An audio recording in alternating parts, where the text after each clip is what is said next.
You just checked your bank balance. A number sat there on the screen, quiet and certain. You trusted it completely, but that number was never sitting in a vault somewhere waiting for you.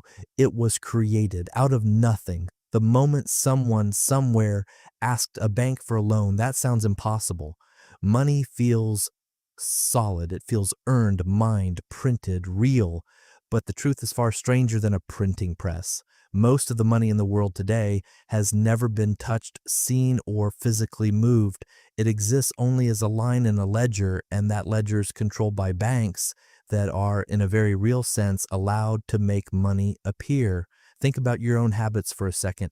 You get paid, and the number in your account goes up.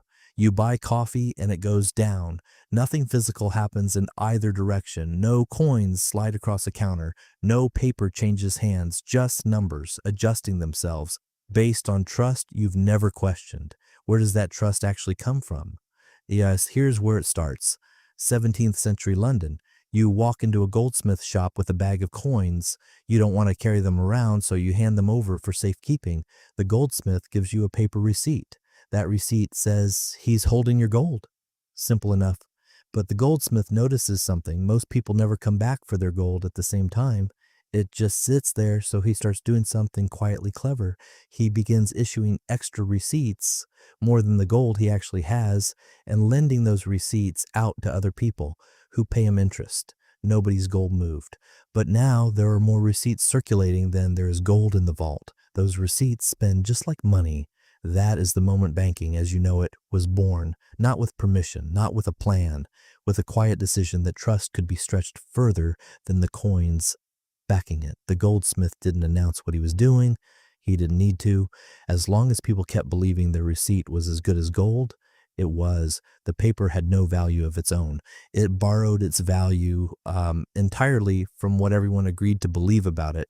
And that belief, once it took hold, turned out to be more powerful than the metal it was supposed to represent. What started as one goldsmith's quiet trick eventually became the blueprint for an entire global industry. Other goldsmiths noticed what he was doing and copied it. Merchants noticed how convenient it was and demanded it. Within a few generations, this wasn't a clever workaround anymore. It was simply how banking worked everywhere, and almost nobody outside the profession understood the mechanism underneath it. You'd think, after 400 years, this would have changed into something more mathematical, something safer. It hasn't, not in the way you'd expect. It's just been formalized, digitized, and given a name: fractional reserve banking. Here's the part that surprises almost everyone, even people who work in finance. For decades, the common explanation was that banks take in deposits, then lend a portion of those deposits out to other customers. Save first, lend second. Neat and orderly. That explanation is wrong. In 2014, economist Richard Werner ran an experiment nobody had bothered to run before. He asked a bank directly for a loan and then tracked line by line exactly what happened inside the bank's own accounting system the moment that loan was approved. He wanted to see it happen in real time, not in theory. What he found confirmed what critics had suspected for years. The bank did not take money from somewhere else and hand it to him. It typed a number into his account. That number had not existed a second earlier. The loan itself created the deposit, not the other way around. The Bank of England came to the same conclusion. In a 2014 quarterly bulletin, the central bank stated plainly that commercial banks create new money whenever they extend a loan, and that the common textbook story of deposits multiplying through the system was, in the bank's own words, an incomplete description of reality. Sit with that for a second. The most trusted financial institutions on earth are quietly telling you that most money isn't earned into existence, it's typed into existence, backed by a promise to repay.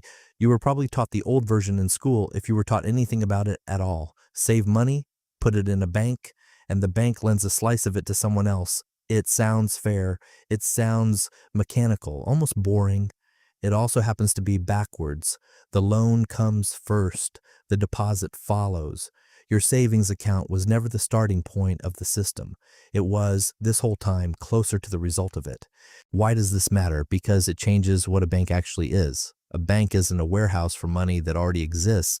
It's closer to a machine that manufactures new promises, then converts those promises into something that spends exactly like the real thing. So how does something so strange still work? How does it not collapse the second people understand it? Because it's built on a bet that you will keep your promise. When a bank issues you a loan, it isn't handing you savings scraped together from other depositors. It's creating a new asset, your debt to them, and a matching new liability, the deposit sitting in your account. The two appear at the exact same instant, out of the same signature on the exact same form. Your mortgage is in decades of someone else's saved up money. It's a promise, converted into spendable currency the moment you sign. This is why the system needs your trust more than it needs your gold. There is no vault deep enough to hold what your economy actually runs on. What holds it together is confidence that the bank is stable, that other depositors won't panic, that the promise will be repaid, and confidence is fragile. And we ask anyone who lived through 2008, when home loans across an entire country turned out to be built on promises people couldn't actually keep, the illusion didn't disappear quietly, it cracked all at once.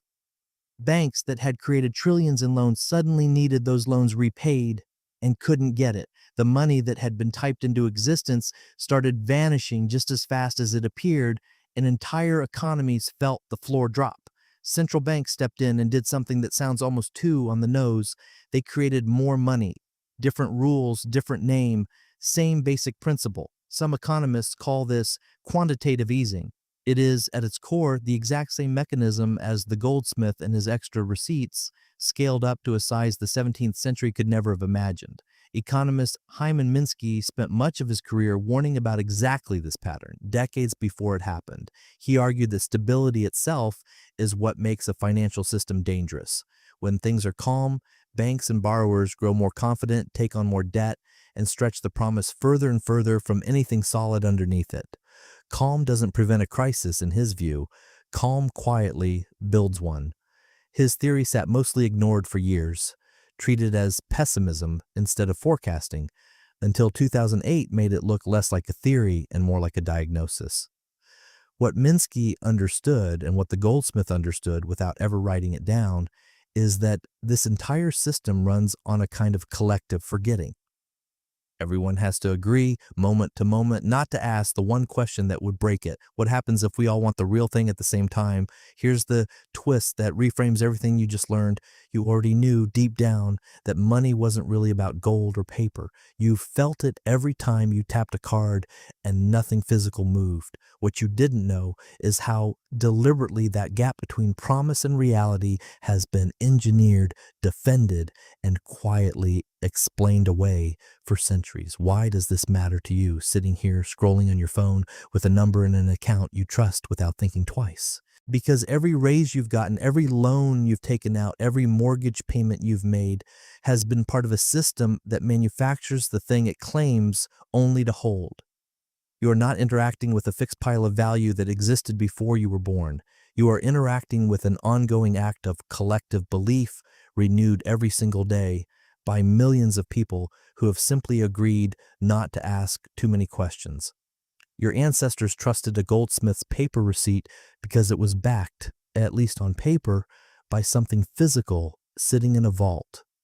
You trust a number on a screen backed by something even less tangible, a promise made by a stranger you'll never meet, that other strangers will keep believing in the same promise tomorrow. That's not a flaw hiding in the system. That is the system. Money was never really about the thing itself.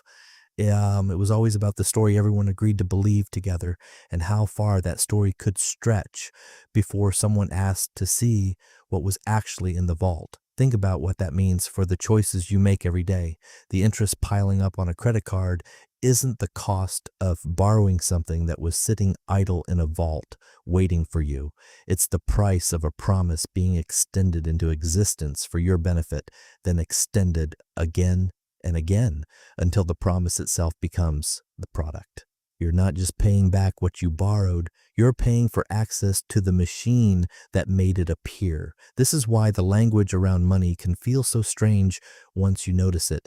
People talk about markets losing trust the same way they talk about a person losing trust in a friend. That phrasing isn't an accident. Markets don't run on gold reserves buried somewhere underground. They run on exactly the same fragile human thing your relationships run on: confidence extended in good faith and withdrawn the instant it stops feeling safe. Consider how differently you'd treat a loan offer if the bank had to say it plainly. Not, "We'll lend you some of our reserves," but, "We're about to type a promise into existence, and you're about to spend it as if it were real." Would you sign the same way? Would you feel the same weight taking on debt if you understood you weren't borrowing from a pile that already existed, but calling a new piece of the economy into being with your signature? Most people never get asked that question, and most banks have little incentive to explain it that clearly. The system works better when it feels solid, permanent, almost geological, like something that was always there rather than something rebuilt every single day out of shared belief. A goldsmith in 17th century London understood the fragility of that belief instinctively. He knew his receipts were only as good as people's willingness not to test them all at once. 4 centuries later, with servers instead of vaults and central banks instead of guild rules, the fragility hasn't gone anywhere. It's simply been dressed up in enough complexity that most people stop asking where the story actually begins. So the next time you check your balance, remember what you now know. That number wasn't waiting for you. It was made the instant someone trusted you enough to promise it existed.